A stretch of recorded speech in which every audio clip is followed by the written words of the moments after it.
2 hours, 45 minutes until the aerial bombing of Undisclosed. Marconi led me up to the second floor with Owen in tow. He made Owen stay outside of the makeshift hospital within a hospital, telling him there was a risk of him spreading the nasty stomach flu to the rest of the quarantine.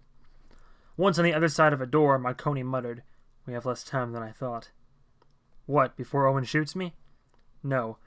Believe it or not, that's actually not our most pressing problem." He led me to a window and said, "Look, beyond the fence." I did. A freaking crowd was gathering out there. "Holy shit, Doctor.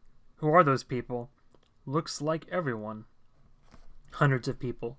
Cars were parked here and there, scattered like toys out beyond the fence. People were sitting on the hoods, or were off in bunches talking. Everyone seemed to have a gun. I swear one person actually brought a pitchfork. Marconi said, "Your neighbors, your co-workers, the people who mow your lawn and deliver your mail." "Nobody mows my lawn." "I don't understand." "Critical mass, Mr. Wan. They're going to get what they wanted, and I haven't the faintest idea of how to stop it." Who's going to get what they want? The mob, you mean?" Marconi looked me in the eye and said, "We're speaking in private. I assume that we can drop all pretense. This conversation will take longer if we filter everything through a facade of skepticism of the supernatural, and at least one of us doesn't have the time. If I have seen the shadow men lurking about, then I assume you have too." I sighed and said, "Yes, Doctor. So when I speak of an invisible they working against us, you'll not waste precious seconds asking who they are. The shadows and the men who knowingly or unknowingly work on their behalf." They.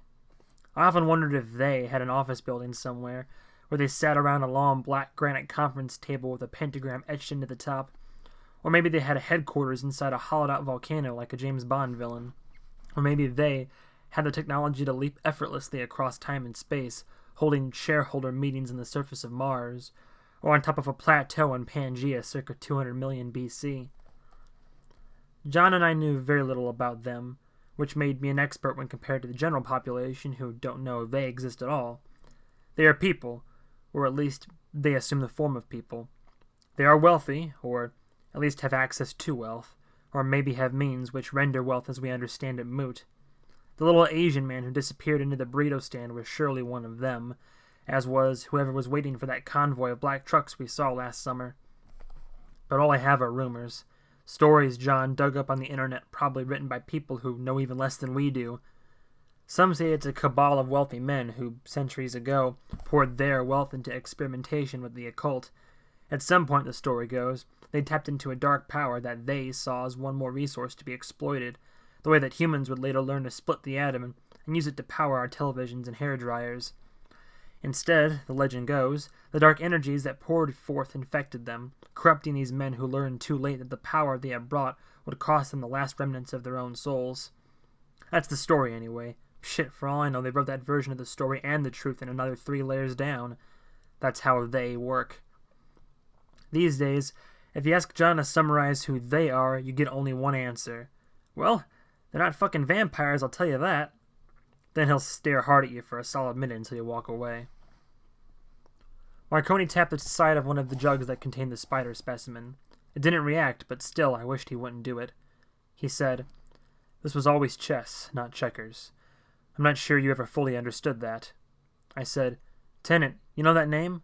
Claims to be a psychiatrist, but suddenly turns up consulting for this agency nobody's ever heard of, Reaper." He's a psychiatrist. Search his past and you'll find 25 distinguished years in that profession. An expert on the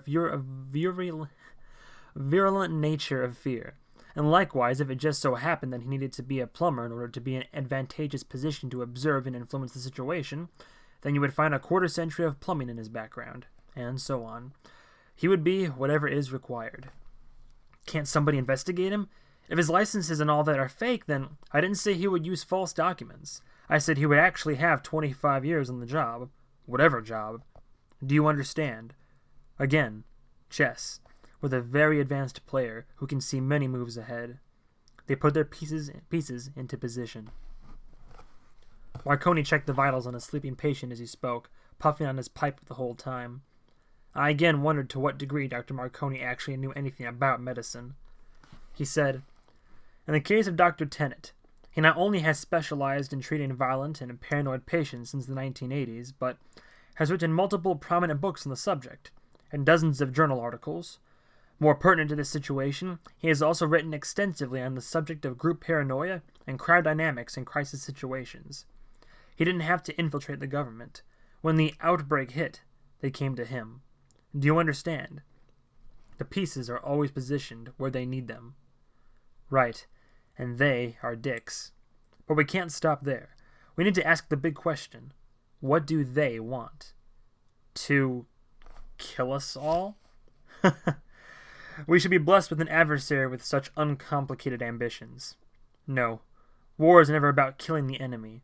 War is about remaking the world to suit the whims of some powerful group over the whims of some other powerful group. The dead are just the sparks that fly from the metal as they grind it down.